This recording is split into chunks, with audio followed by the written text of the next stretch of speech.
Okay, welcome back. So we have our person, and I'm really liking her skin tone colors. Remember, I used titanium white and mixed in transparent red iron oxide and pyrrole orange, and then added a little bit of dairy lide yellow at the end. And I use pretty exclusively golden liquid acrylics, but you can use any brand you want. I want you to be comfortable to just use whatever you can use, as this is a getting your feet wet step. This is Nova paint, and these are very fine quality paints that are a little less expensive than golden. And then of course you can use the liquid acrylics that you find at Hobby Lobby. They'll have them in every color imaginable.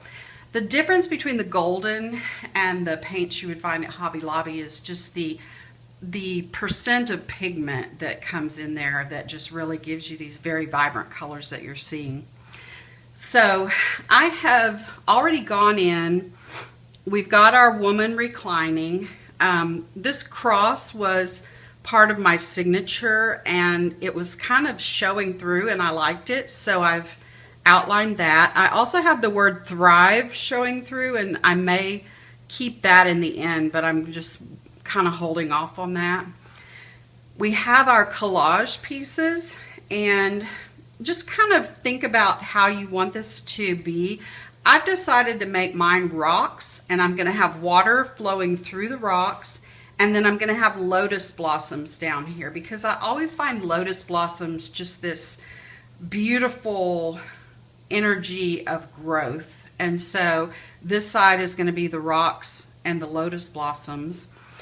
I don't know if you can see it, but I've come in, as we did our underpainting, we talked about letting things run, letting things drip, and I came back in with this very wet brush and just kind of did these lines that are vertical on the painting.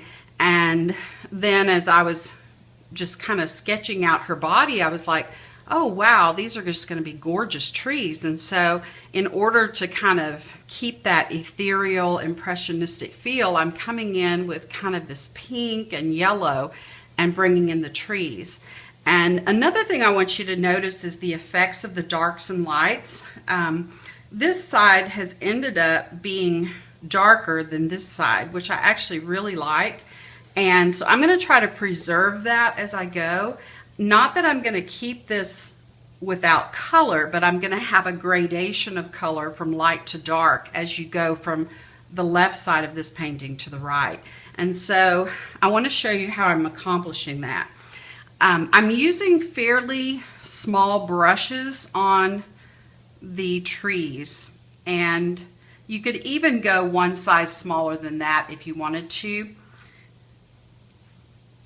And what I'm doing is I'm just coming into the paint. And with this one, I am adding a little water because I want it to look kind of like Monet's water garden in a way. And I'm just kind of coming into these areas that I had created the trees and just kind of drawing some branches and just be really loose and playful with it. This brush is probably a little bigger than what I would have wanted, but I'm going to kind of just stay with it just so you can see. And I'm drawing the bark, coming up and just drawing very, very loose branches here. I am one that really resonates with the Tree of Life. The Tree of Life is found in all cultures, literally worldwide. And so I usually will have trees of some sort in my paintings.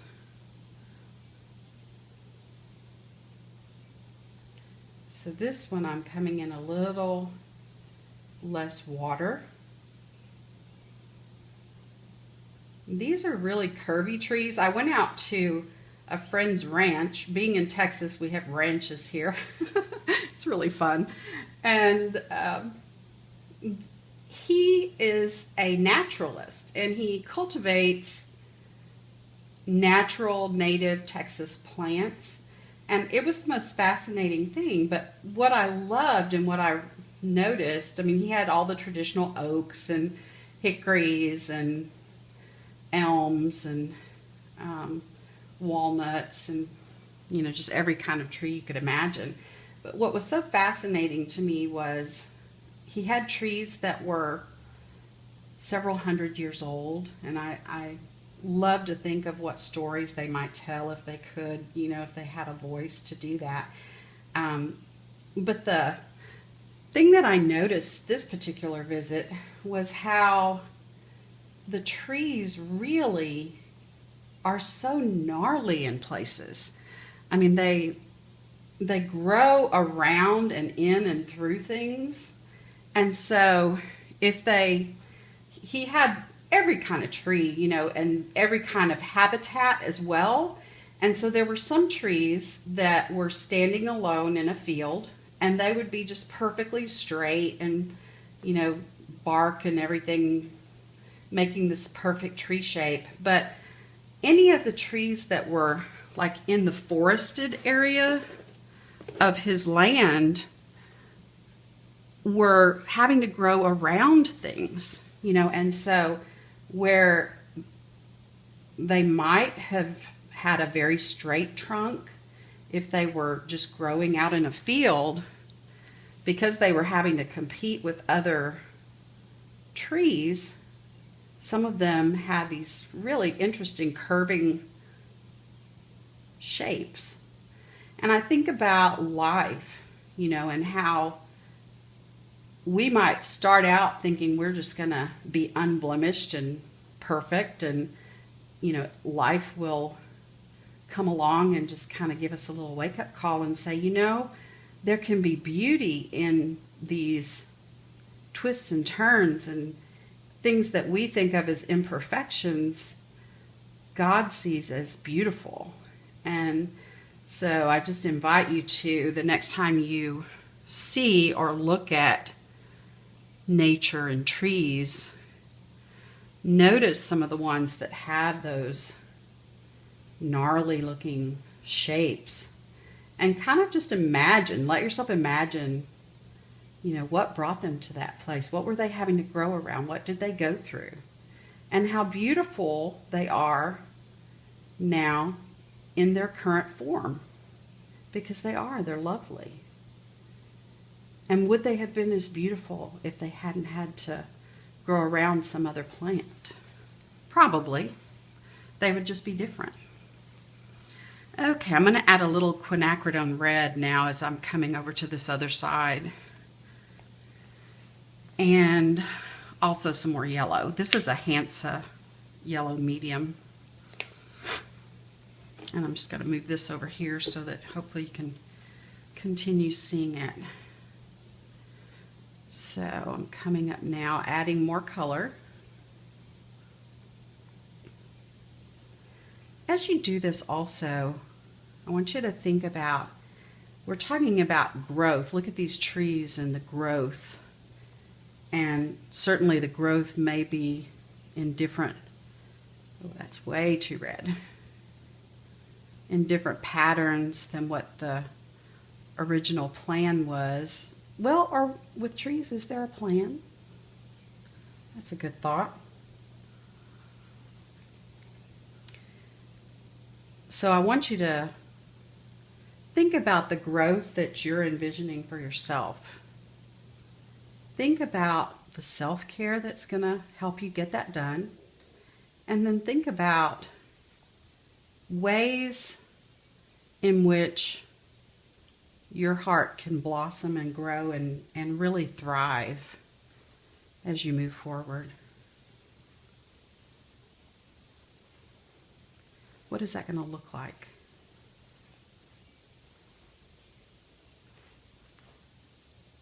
What is your heart delighting in right now? Do you have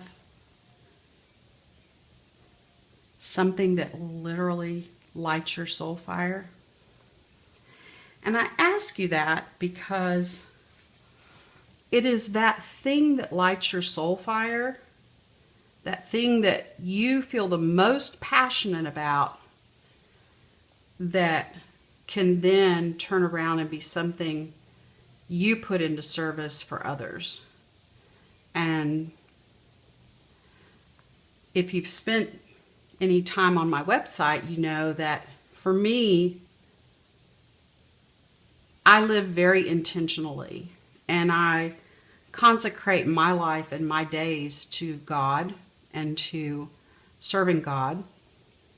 And I do that by utilizing, one way that I do that is by utilizing the creative process as a tool for helping me to share a way, not the way, but a way of connecting with God through creativity. And I find it to be just a lovely process. And, you know, I'm speaking through my lens right now, which is Christianity, and do know that I honor your path, whatever it is. Your spiritual path is your own. And my hope is to always be